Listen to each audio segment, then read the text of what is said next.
আপনি যেটা দেখছেন এটা শুধু একটা চালের বস্তা না, এটা হয়ে উঠেছে একটি সময়ের, একটি নেতৃত্বের এবং একটি দেশের স্মৃতি বহনকারী এক চিহ্ন। বাংলাদেশের সাবেক প্রধানমন্ত্রী শেখ হাসিনা, যিনি প্রায় 10 মাস আগে ক্ষমতা থেকে বিদায় নিয়েছেন, তার আমলে আমদানি করা চাল এখনও বিতরণ হচ্ছে দেশের বিভিন্ন অঞ্চলে। সম্প্রতি যশোরের মনিরামপুর উপজেলায় দুস্থদের মাঝে বিতরণ করা এমন চালের বস্তায় তার নাম দেখা গেছে।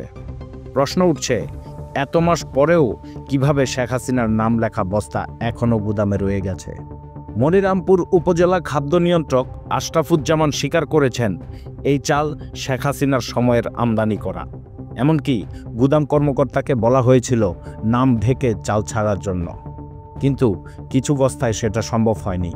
আবার গুদামের ভারপ্রাপ্ত কর্মকর্তা বলছেন বস্তাগুলো এসেছে বাইরের জেলা থেকে, হয়তো ভুলবশত কিছু থেকে গেছে।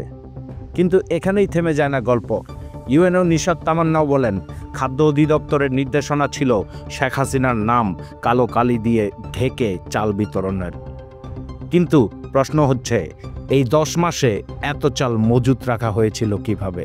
এই যে এখনো শেখ হাসিনার আমলে আনা খাদ্য সামগ্রী দিয়ে মানুষ খাচ্ছে, এটাই কি প্রমাণ করে না তিনি সত্যিকার অর্থে দেশের ভবিষ্যৎ নিয়ে কি চিন্তা করেছিলেন? শেখ হাসিনা আমাদের জন্য কতদিনের খাবার রেখে গেছেন, এখনো শেষ হলো না। একজন রাষ্ট্রনায়ক কেমন হন তা বোঝা যায় তার পরিকল্পনা এবং তার দূরদর্শিতা দিয়ে। তিনি কি রেখে যান, শুধু কথা না কাজের মাধ্যমে? শেখ হাসিনার সময় খাদ্য নিরাপত্তা, রিজার্ভ, গুদামজাতকরণ এবং বিপদের সময়ের জন্য প্রস্তুতির যেসব ব্যবস্থা নেওয়া হয়েছিল তা এখন কাজে লাগছে। অথচ আজ এই নাম যেন হয়ে উঠেছে একটি অস্বস্তির কারণ তিনি আর ক্ষমতায় নেই, তাই নাম মুছে ফেলা হচ্ছে।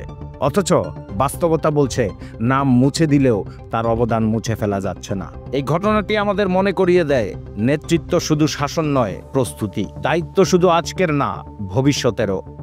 আপনি কি ভাবছেন, একজন নেতার আসল পরিচয় কি শুধু ক্ষমতায় থাকা, নাকি দেশের মানুষের জন্য রেখে যাওয়া পরিকল্পনা? কমেন্টে জানান আপনার মতামত। ভিডিওটি যদি আপনার মনে কিছু প্রশ্ন তোলে তাহলে শেয়ার করুন অন্যদের সাথেও। সবসময় সত্য ও বিশ্লেষণের পাশে থাকুন। সাবস্ক্রাইব করুন আমাদের চ্যানেল আরও এমন ভিডিওর জন্য।